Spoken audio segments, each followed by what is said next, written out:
It's pretty special to be here at Worlds. Like, you play the whole season just for this moment. TSM, 5-man pylon at the bottom.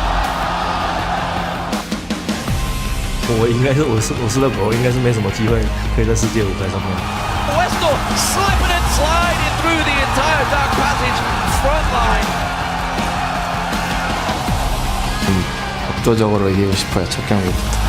Could it be a triple? Yes, it will. This is what everybody has been waiting for.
Welcome to day 2 of the 2014 League of Legends World Championship.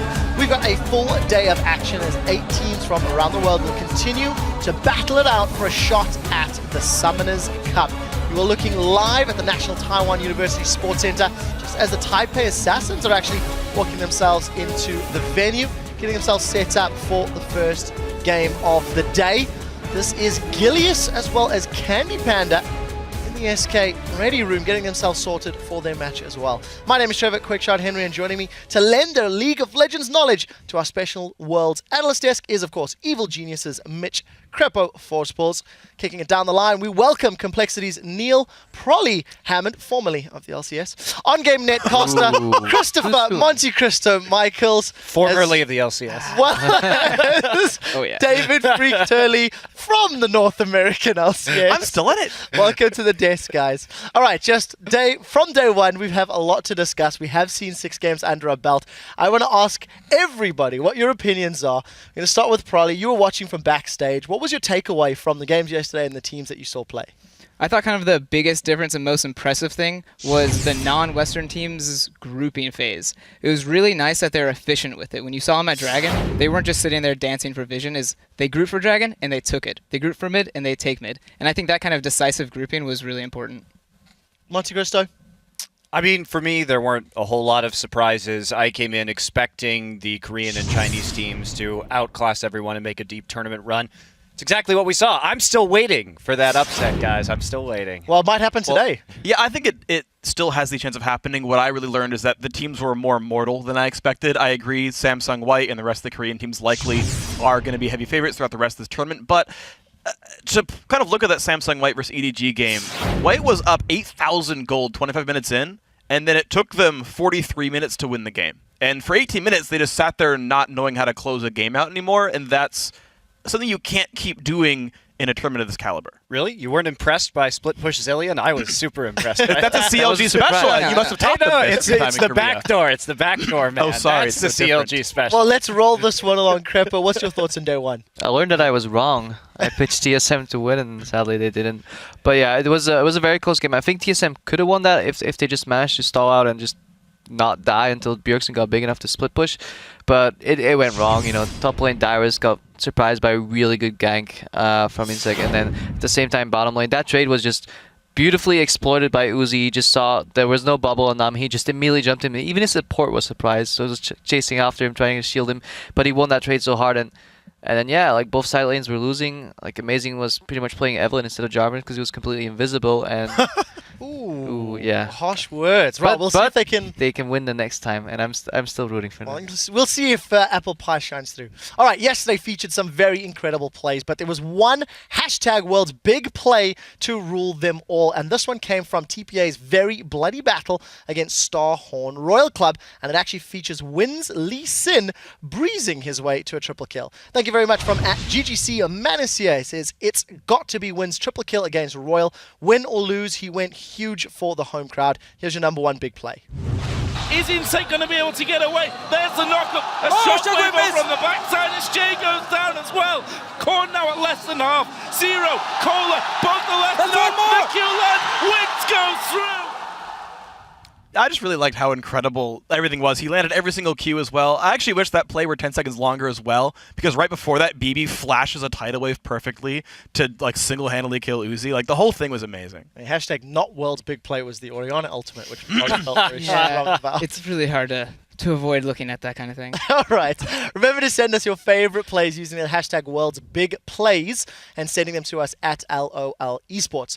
We also want to pay a tribute to some of the high-level plays that did not result in kills. This is just a good old-fashioned player escaping with their life, and it's much easier said than done at the World Championship. So this is a segment that we're going to kick off called Dem Jukes. So our first one that we're going to be playing comes from Dark Passage versus AHQ, features some fancy footwork by Westall's Fizz. And right here, watch how good his camera movement is, because he actually sees Nami casting the tidal wave and backs off sort of very early on in the cast frame. Manages to sidestep that tidal wave. Yeah, well, this is just really this Fizz control. He just knows the damage is coming, so he's Zhonya's and gets out. But really the most impressive part was indeed sidestepping that tidal wave, because if you don't know, the Lantern, if he clicked that Lantern, he would have gotten cancelled there, and he haven't been able to catch up. But yeah, he just knew exactly what he was doing, and he was on top of his Fizz game. Yeah, Westall on Fizz. I think different one of his main champions. Yeah. All right, today the action gets underway with one of the home teams, Taipei Assassins versus SK Gaming from the European LCS. Then the LPL's Edward Gaming takes on Dark Passage, followed by Starhorn Royal Club battling SK. I'm personally looking forward to the TSM versus Taipei Assassins match later in the day, because one of those two teams could be advancing to the quarterfinals. Remember to head over to lolesports.com for a complete schedule and to vote on all of today's matches. You can match your predictions against the guys on the desk. Simply choose the team that you're picking to win, click the thumbs up, and we'll be checking it throughout today's games. Then head over to Twitter. We're asking you once again to share your Worlds experience with us. We want to know, how do you Worlds? Send us pictures of your viewing parties, how you're showing your team spirit, or just what your desk setup looks like and how you're enjoying the games. Use that hashtag Worlds and address them once again to at LOL Esports. We will be combing through some of the best snapshots and send them later in the broadcast. Try beat the guys from Slytherin yesterday. Coming up, we've got our first match of the day with the Taipei Assassins facing off against Europe's SK Gaming. But first, fans have been anxiously waiting to see the best teams from around the world compete, but they are not alone. Even the pros have players and teams that they're excited to watch and play against. 我自己认为就 A 组应该是 EDG 还有那个三星嘛，然后 B 组的话，可能是 TSM 还有我们。I would actually watch EDG just to see if they can pull something off with Samsung White, who come in as the top favorites basically. 압도적으로 이기고 싶어요. 첫 경기부터. 저희 팀이 좀 쪼여 들어가는 플레이를 많이 하기 때문에 그러니까 숨이 막히게 좀 해주고 싶어요. A 的话，我觉得是那个谁送坏的，然后我觉得他们讲过那个 Dandy， 因为 Dandy 嘛，我觉得他是送我觉得打得最好的jungle选手。